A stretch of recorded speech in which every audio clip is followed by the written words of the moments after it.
प्यासे कलश की खौफनाक दास्तान।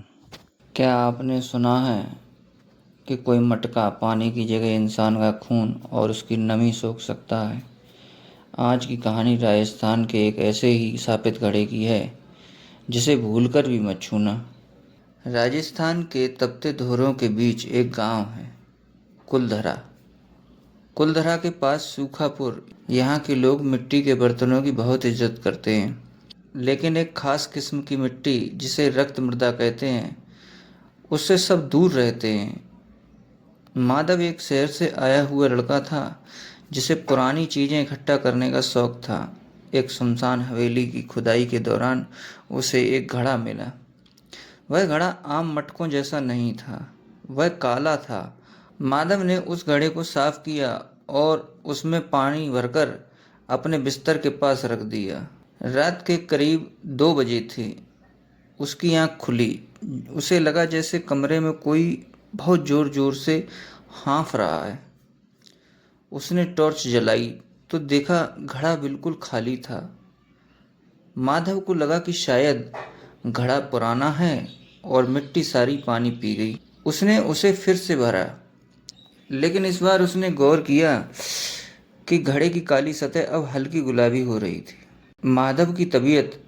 रात को जब वह सोया तो उसने सपने में एक औरत देखी जिसके होंठ फटे हुए थे और वह मिट्टी खा रही थी। माधव की नींद खुली तो उसने देखा घड़े की सोने जैसी नसें अब इंसानी नसों की तरह धड़क रही थीं।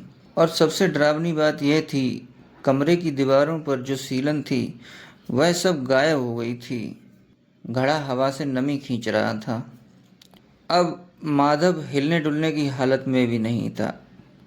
उसका शरीर इतना सख्त हो गया था कि मुड़ने पर उसकी खाल छिटकने लगी। अचानक उसने देखा कि घड़े के अंदर से पानी की जगह इंसानी खून जैसी गाढ़ी मिट्टी बाहर निकल रही है। वह मिट्टी रेंगती हुई माधव के पैरों तक आई। माधव चिल्लाना चाहता था, लेकिन उसके मुंह से आवाज़ की जगह सिर्फ धूल निकली। उसने देखा कि घड़े पर बनी वह बारीक नसें अब उसके अपने हाथों की नसों से जुड़ गई हैं। वह घड़ा कोई निर्जीव चीज़ नहीं थी, बल्कि एक प्यास का बीज था जिसे जिंदा रहने के लिए किसी के शरीर का सारा तरल सोखना था। अगली सुबह पड़ोसियों ने देखा कि माधव के कमरे का दरवाज़ा खुला है।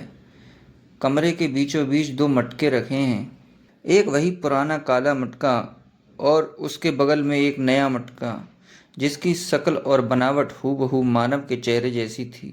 माधव अब मर चुका था, या यूं कहें कि वह अब एक मिट्टी का पात्र बन चुका था।